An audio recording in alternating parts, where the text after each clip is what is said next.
observando aquele vão por entre as telhas, um enxame de abelhas parou para descansar. Me deu vontade de contar como é que eu faço quando me bate um cansaço e eu paro pra aliviar.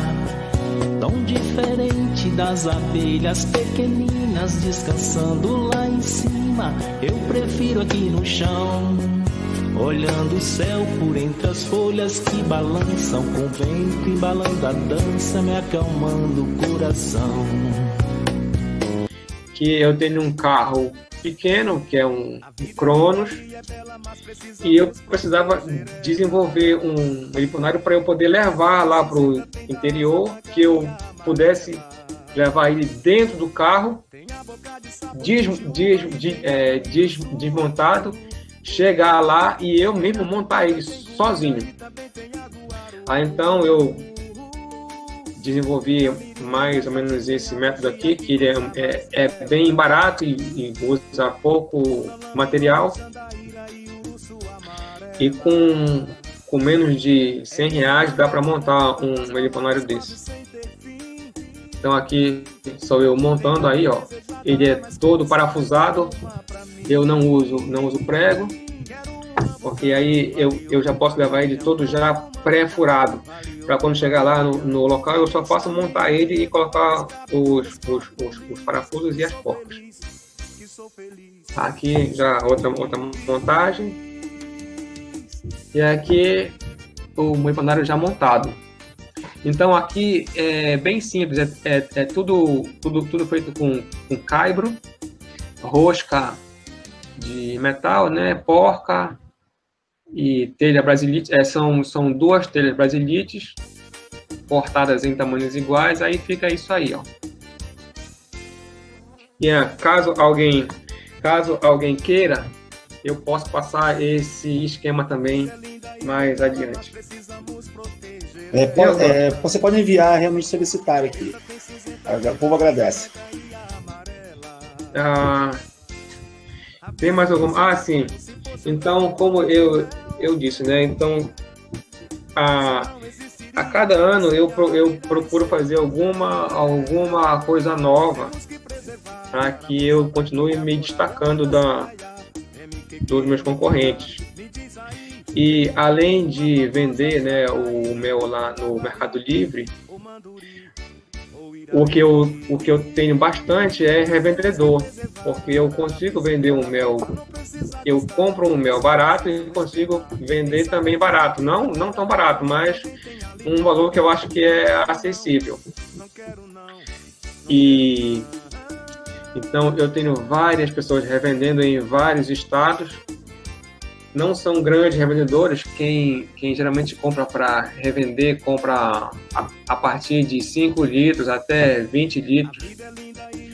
E também eu tenho revendedores aqui em Belém. E, por sinal, o meu maior revendedor é aqui de Belém e ele é um feirante. Ele já comprou esse ano mais de 200 litros. Então, é uma coisa que consegue sair bem se você entregar para a pessoa certa. Yuri, a respeito das multiplicações, o pessoal está querendo saber se os parceiros chegam ao nível de fazer multiplicações ou simplesmente eles só trabalham com a produção de mel. Como que está essa questão com os parceiros? Pois é, esses parceiros que estão criando para mim, a gente ainda não chegou na fase de multiplicar. A gente está só na fase experimental da criação para dar o mel no final desse ano. Então, quando chegar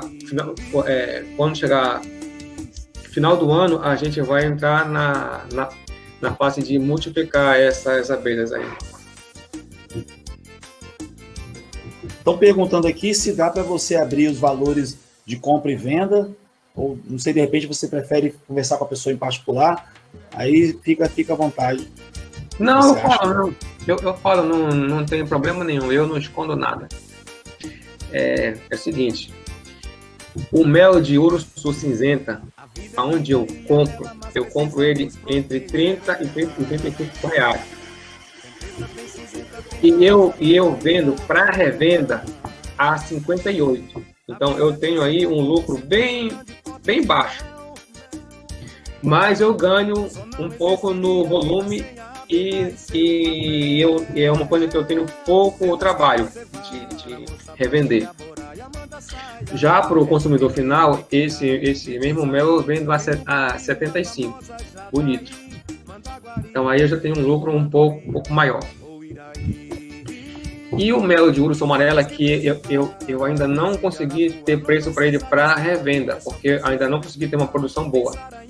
O máximo que eu consegui já de mel de urso amarela foi 60 litros nessa última safra. Então eu comprei ele a 40 reais. E eu estou vendendo a 100 reais. Mas quem vê essa disparidade vai pensar assim, pô, mas Yuri, tu tá ganhando muito. Não, eu não estou ganhando muito. Aparentemente eu estou ganhando muito, mas eu tenho um custo muito elevado com o urso amarela. Qual é esse meu custo elevado? Os criadores que não têm o mel para me vender e a minha tentativa de ter uma produção própria. Porque eu ainda não consegui ter uma produção de um modo que eu gostaria de ter. Eu estou ainda na fase da experiência. Então, nessa experiência, eu já perdi um monte de caixa nesses locais que não deram certo. Eu já gastei um monte de dinheiro. Então, é um investimento que eu ainda estou começando a querer ter um lucro nele. Então, aparentemente, eu pagar 40 e vender a 100, parece que eu estou perdendo muito, mas eu não estou. E mesmo assim, 100 reais na urso amarela não tá caro, porque eu consigo vender tudo muito rapidinho. Mais do que a urso cinzenta. Mais alguma pergunta? A respeito, você falou do urso amarela. A Tiúba é muito bem adaptada e a produção é alta em toda a região, assim como a boca de renda no sul do estado. A urso amarela, você disse que tem dificuldade produtiva. Qual é o tipo de urso amarela? Uma pergunta que fizeram aqui. Qual é o tipo de urso amarela da sua região? É amôndre, não é amôndre? Qual é o tipo, você sabe dizer? Olha, é o inverso. Quem tem mais facilidade de conseguir se adaptar é a urso amarela. A cinzenta é mais difícil. Ela só se cria no local certo. O meu problema com a urso amarela não é a questão de adaptação dela, é a questão de... como é que pode dizer? Os criadores não gostam de criar urso amarela porque ela é uma abelha que estraga a caixa muito, muito rápido. Porque quando chega inverno fica com muita umidade dentro, então isso faz a caixa durar pouco, então tem pouca gente que cria. Mas no meu caso, da minha tentativa de produção da urso amarela, é mais essa questão da apis, que fez eu perder um monte de caixas no ano passado, e também das pessoas que eu arrumei para criar para mim, porque tem gente que fala uma coisa na hora, mas no decorrer do tempo se comporta de outra maneira. Então, eu até agora ainda não tive lucro com a urso amarela, mas como eu falei também, que eu achei 2 locais que tem boa possibilidade, que estão indo muito, muito bem. Então, nesses locais eu vou investir mais ainda. Você sabe qual é o tipo de urso amarela que tem aí? Aqui tem vários tipos. Não. Urso amarelo amôndre? Não, aqui tem vários tipos, mas a que eu crio é a Flavolineata. Ok. Outra pergunta, surgiu uma...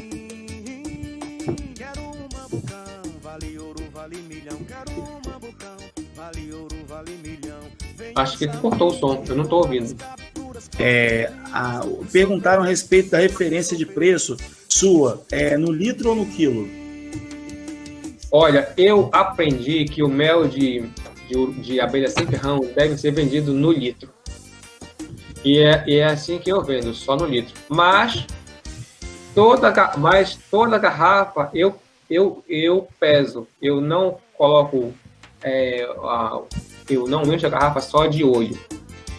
Eu primeiro procurei pesar quantos quilos tem 1 litro. Então eu peguei um medidor, coloquei 1 litro de mel e pesei e vi lá o peso líquido do mel, quanto dá 1 litro de mel quer dizer, quantos quilos dá 1 litro de mel de Uruçu cinzenta. Por exemplo, o da cinzenta ele pesa 1,3 quilos. Então, quando eu vou encher a garrafa, eu encho e peso, até chegar nesse 1,3 quilos. Aí eu vou saber que lá tem 1 litro, que não tem nem mais e nem menos. Já da Uruçu amarela, que o mel é um pouco mais fino, ele é mais leve. Se eu não me engano, ele pesa 1,250, 1,25 ou 1,20, eu não lembro bem agora. Respondi? Respondido. Pode continuar essa apresentação. Bom, então já em 2019, o que me aconteceu? Muita gente começou a me procurar perguntando se eu vendia cera de Uruçu. Aí eu não vendia e não sabia quem poderia vender. Então, quando chegou a colheita, né, a safra, eu perguntei lá para os criadores se eles poderiam me vender a cera depois da gente colher o mel, e eles toparam. Então, a partir de 2019, a gente começou a colher. Só que aí eu tive outro problema, não digo problema, mas um outro desafio, porque eu nunca tinha comercializado cera, não sabia como comercializar. Então eu pensei assim, bom, então eu vou dar o meu jeitinho aqui também, né? Aí o que foi que eu pensei? Depois da gente colher o mel, a gente pega a cera, toda a cera da melgueira, lavar, deixar ela bem limpinha, deixar secar assim ao ar livre, e depois derreter para fazer barras. Só que de início eu não sabia como fazer esse derretimento. Eu primeiro tentei fazer no fogo, em banho-maria, com água dentro da... Eu peguei uma vasilha, né? Botei em banho-maria com água dentro e botei a cera. Isso eu vi num vídeo no YouTube. Fiz isso aí, eu perdi um monte de cera fazendo isso, que não deu certo. Depois eu tentei fazer outro banho-maria só com a cera dentro da vasilha. Também não foi muito promissor. Aí eu acabei usando o micro-ondas. E foi lá que eu consegui derreter a cera de um modo que ela não fervesse, que ela ficasse pura, perfeita. Então eu comecei a derreter só no micro-ondas e deu certo, deu muito bem. Agora, quanto tempo no micro-ondas? Pois é, no micro-ondas não pode ficar muito tempo direto.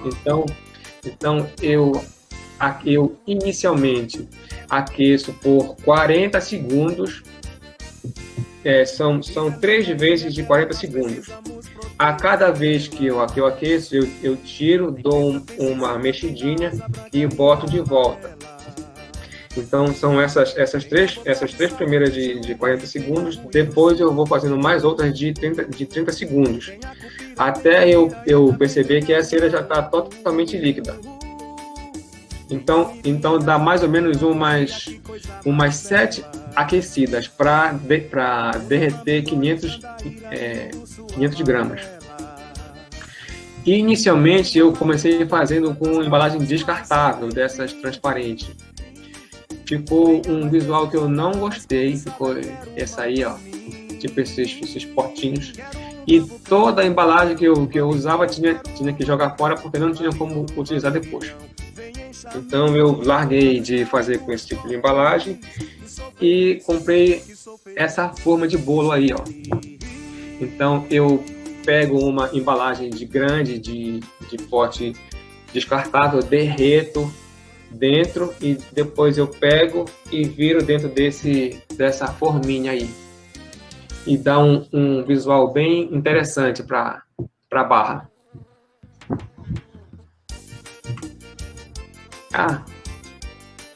Bom, passando aí essa questão aí da cera, né? Uma coisa que me deixou muito gratificado, né, agora em 2019, nesse início, foi conseguir uma coisa que eu vinha querendo há muito tempo, que era ligar que era vincular o nome da Embrapa ao meu. Então, esse ano a Embrapa me convidou para participar de uma campanha aí que era o Todos pelo Agro. E eles pediram para eu fazer um vídeo, né? Eu nem vou conseguir passar aqui porque não está permitindo. Então eu participei dessa campanha deles aí e eu consegui mais esse destaque aí, mais essa, como eu posso dizer, esse destaque aí, essa diferenciação aí de outros. Então eu procurei me cercar o máximo possível de qualificação para que o meu produto seja mais aceitável e se destaque com relação aos outros. Então eu procurei me cercar do Cristiano Menezes, eu procurei a Embrapa para fazer as análises iniciais, eu procurei levar o mel para vários locais para serem expostos. E agora, por último, aí, a Embrapa me chamou para participar dessa campanha aí, então eu consigo ter um nome bem aceito. Eu acho que não tem mais nada para passar aqui. Deixa eu ver se tem mais alguma coisa. Não tem. Mas, caso alguém queira, eu tenho um monte de fotos aqui ainda. Deixa eu ver se tem alguma coisa que eu possa mostrar. Cadê?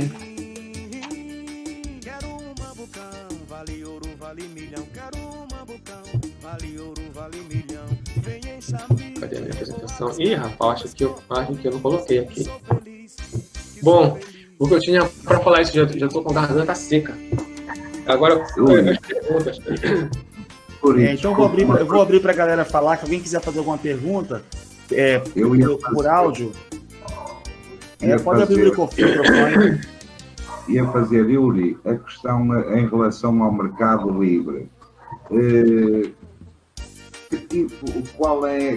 Como funciona o mercado livre?